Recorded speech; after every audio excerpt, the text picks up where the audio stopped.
Bendiciones, pueblo de Dios. Espero que estén teniendo una gran semana. Bienvenidos al podcast Piedra Angular producido por Global Grace Ministries. Soy Francis Hueso, la presentadora del podcast. Este episodio concluye la serie Asuntos de Familia y se titula La herencia que dejamos. En la serie hemos estado hablando de cuestiones fundamentales que se originan en nuestras creencias, desafíos y sistemas de valores familiares. Discutimos sobre saber quiénes somos al tener una identidad bíblica. También hablamos de lo inútil que es la culpa.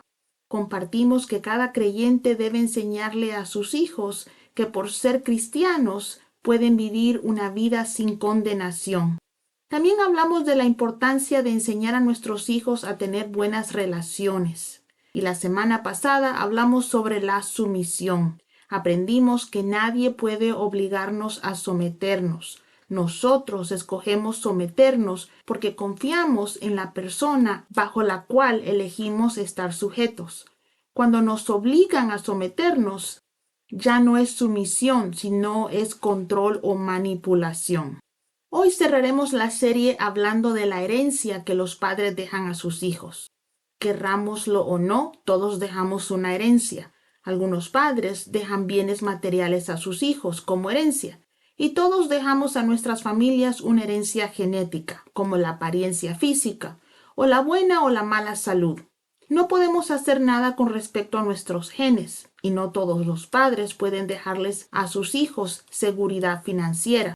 Pero hay otra herencia que podemos dejar y que nadie desea, la herencia del pecado. Sin embargo, es importante recordar que por la gracia de Dios esta herencia no es inmovible. Podemos romper el ciclo del pecado en nuestras familias y dejar un legado diferente.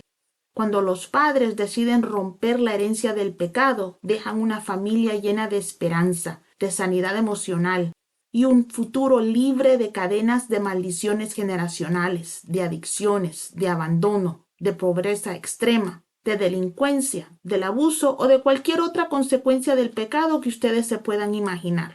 Acompáñenme a Génesis capítulo 3. Vamos a leer los versículos 14 y 15 que dicen: Entonces el Señor Dios le dijo a la serpiente: Por cuanto has hecho esto, maldita serás entre los animales del campo y todos los animales salvajes. Te arrastrarás sobre tu vientre y comerás polvo todos los días de tu vida. Y pondré enemistad entre tú y la mujer, y entre tu descendencia y la suya. Esta te aplastará la cabeza, y tú le herirás en el talón. Aquí vemos cómo Dios maldice a la serpiente como resultado de lo que había hecho, pero también da la promesa de salvación a la humanidad a través de la promesa que le hizo a la mujer. Dios dijo: pondré enemistad entre ti y la mujer, y entre tu descendencia y la suya. Si analizamos lo que Dios le dijo a la serpiente, Dios le está diciendo a Satanás que siempre estará en contra de las mujeres y de sus descendientes. Mirando hacia atrás en la historia de la humanidad, vemos cómo las mujeres siempre han sido consideradas posesiones, menos inteligentes que los hombres, abusadas o maltratadas. Incluso en una nación como los Estados Unidos, a las mujeres no se les permitió votar oficialmente hasta 1920. La mayoría de religiones sin Cristo tratan a las mujeres como un grupo de segunda clase. E incluso en el cristianismo, algunos sectores esperan que las mujeres sirvan en silencio a los hombres y tengan hijos para obtener la salvación. Por favor, no me malentiendan, yo no soy feminista. Creo en la enseñanza bíblica y por lo tanto sostengo que Dios mira a los hombres y a las mujeres como iguales, los ama iguales, pero Dios tiene para cada uno diferentes roles y expectativas. Lo que quiero decir aquí es que es fácil entender que Satanás odia a las mujeres porque a través de la historia vemos eso. Satanás odia más a las mujeres que a los hombres. Yo he escuchado muchas veces predicaciones sobre la enemistad o el odio que Dios le dijo a la serpiente que existiría entre su descendencia o simiente y la simiente de la mujer. Lo que a veces no se entiende fácilmente, y para serle sincera nunca he oído a nadie predicar sobre ello, es que si la simiente de la mujer es Jesús, ¿cuál es la simiente de Satanás? Porque aunque sabemos que la Biblia dice que Dios estaba hablando con la serpiente en Génesis 3, Dios realmente le estaba hablando a Satanás. Algunas personas podrían decir que la simiente de Satanás será el anticristo, del cual nos hablan los libros de Isaías y Apocalipsis, y hasta cierto punto ese pensamiento tiene sentido. El anticristo será todo lo contrario de Cristo. Pero la Biblia nos dice que las masas y aún Israel al principio lo van a reconocer como su Mesías. Sin embargo, este será un humano poseído por Satanás, pero no será el hijo de Satanás, pues el diablo no puede dar vida. Él no es creador, sino es una criatura.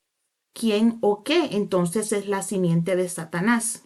Vayámonos a Santiago 1 y vamos a leer los versículos 14 y 15 que dicen: Pero la concupiscencia después de que ha concebido da a luz el pecado, y el pecado siendo consumado da a luz muerte. Una semilla, amigos míos, es lo que todo organismo vivo tiene que le da la capacidad de reproducirse. Para que los seres humanos nos reproduzcamos, el huevo de una mujer tiene que ser fertilizado por el semen de un hombre. Aquí quiero recordarles que Cristo es la simiente de la mujer, porque María era virgen. Cristo no es producto de un hombre. Legalmente Jesús era el hijo de José, quien era descendiente de David. Pero María, la madre de Jesús, también era descendiente de David, según la genealogía que vemos en el libro de Marcos. Cristo fue engendrado por Dios y es el Hijo de Dios. Por eso se le considera la simiente de la mujer. Pero ¿quién o qué entonces es la semilla o simiente de Satanás? ¿Qué tiene Satanás que pueda reproducir o dar vida a algo? Mis amigos, como lo vemos en Santiago, el diablo carga la semilla del pecado. Santiago nos dice que cuando nuestro deseo se junta con el pecado, o cuando caemos en tentación, pecamos, y esa unión da a luz la muerte. ¿Por qué? Porque la paga del pecado es la muerte, de acuerdo a Romanos 6:23.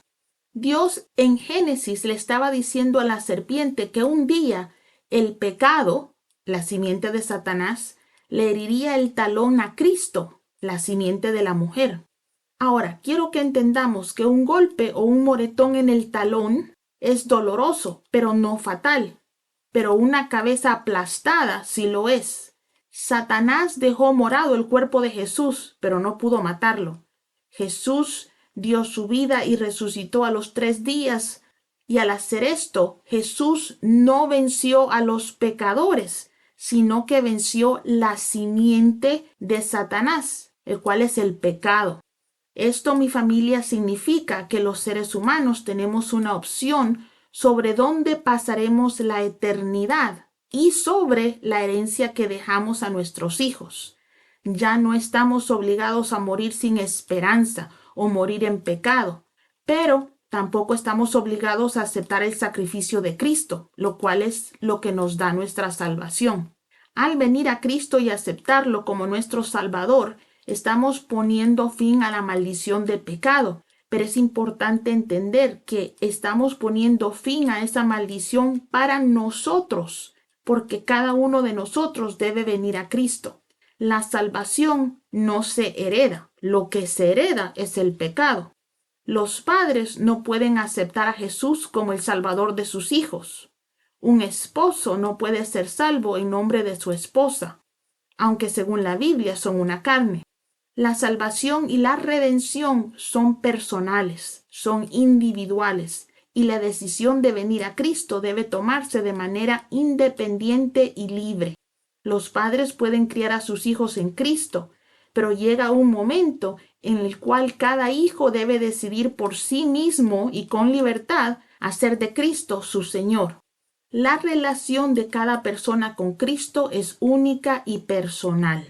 Lamentablemente, la capacidad de reproducir la simiente de Satanás, como ya les dije, también es una decisión individual y todos somos capaces de caer en tentación y por lo tanto reproducir muerte. La buena noticia es que aunque los padres no puedan impedir que sus hijos pequen, sí pueden prepararlos y criarlos para que vivan una vida en santidad y por lo tanto no sufran las consecuencias del pecado. En otras palabras, dejan una herencia de salvación en lugar de una herencia de pecado. ¿Cómo hacemos eso? Primero debo decirles que no es fácil y debe ser intencional. Pero ustedes pueden enseñar a sus hijos a agarrarse de la mano de Jesús y vivir vidas santas, lo cual es el resultado de vivir en Cristo. Aún así, ellos pueden elegir no seguir a Cristo. Pero mientras ustedes hagan lo mejor que puedan para guiarlos hacia Dios, habrán hecho lo que Dios espera que hagan como padres. De ninguna manera la siguiente lista que les voy a dar para ayudar a sus hijos a siempre escoger a Cristo no es exhaustiva, pero las siguientes son recomendaciones bíblicas que les doy a los padres o a los futuros padres para dejar una buena herencia para sus hijos. Número 1. Es necesario que entiendan la diferencia entre ir a la iglesia y tener una relación con Cristo. Muchos van a la iglesia y llevan a sus hijos a la iglesia, pero si viven como el diablo, no pertenecen a Dios. Pueden asistir a un templo y aún así no ser la iglesia de Cristo. Esto es algo que sus hijos deben entender. Número 2. Debemos permanecer en Cristo y la única manera de hacerlo es estudiando y aplicando la Biblia y orando. Enseñen a sus hijos, mis hermanos, desde pequeños a orar y a leer la Biblia, no como una obligación, sino como un privilegio que como creyentes en Cristo todos tenemos. Número 3. Dejen que el Espíritu Santo sane sus traumas. Cualquier trauma produce dolor que voluntaria o involuntariamente compartirás con tus hijos. El hijo de un abusador abusará o inspirará a sus hijos a permitir que otros abusen de ellos. No lo hacen intencionalmente, pero el quebrantamiento siempre quebranta a otros. Las personas rotas rompen a otros. Por lo tanto, todo padre tiene la responsabilidad de siempre buscar sanidad emocional, porque todo trauma va a quebrarnos y, como les dije, personas rotas rompemos. Número 4. Todo padre debe cortar cualquier maldición generacional que el Espíritu Santo le revele. No todo divorcio, adicción o diagnóstico de cáncer es una maldición generacional, pero si generación tras generación en sus familias sufren el mismo asalto de Satanás, es hora de que ustedes le pongan alto. Si no, serán sus hijos los que continuarán luchando con esta maldición de generación en generación. Número 5. No permitan que el rencor se instale en sus vidas. En la vida, mis hermanos, nos vamos a ofender. No podemos evitar las ofensas. Eso es un hecho y es bíblico. Pero por favor, permitan que el Espíritu Santo les ayude a escoger el perdón. El rencor produce amargura que trae todo tipo de pecado. Todo padre debe ser ejemplo del perdón para sus hijos. Número 6. Enséñenle a sus hijos a ser agradecidos. Otra palabra para gratitud es la alabanza. El pastor Mark Batterson dice en uno de sus libros que todo lo que nosotros no convertimos en alabanza se convierte en orgullo en nuestras vidas. Yo estoy 100% de acuerdo con el pastor Mark. Lo último que queremos es vivir con orgullo. El orgullo no debe nacer en nuestros corazones, ni en los corazones de nuestros pequeños. La única forma segura de evitar el orgullo es a través de la alabanza. Alaba a Dios por todo lo que tienes, alaba a Dios por todo lo que Él te permite hacer. Dale siempre la gloria a Dios por toda la bendición que Él te da delante de tus hijos y así le vas a enseñar a tus hijos a ser agradecidos. Número 7. Cree la Biblia y enséñale a tus hijos a hacer lo mismo. Una cosa es estudiar la Biblia y otra cosa es creerla. Hay muchas personas que saben la Biblia, pero no la creen. Si crees en la Biblia, vivirás en fe y el temor no tendrá cabida en tu vida ni en la de tu familia. Número 8. Ama a tu prójimo, pero también ámate a ti mismo. Permite que el Espíritu Santo te enseñe a amar lo bueno que hay en ti, a lidiar con lo malo que hay en ti y a aceptar lo que quizás no consideres tan atractivo.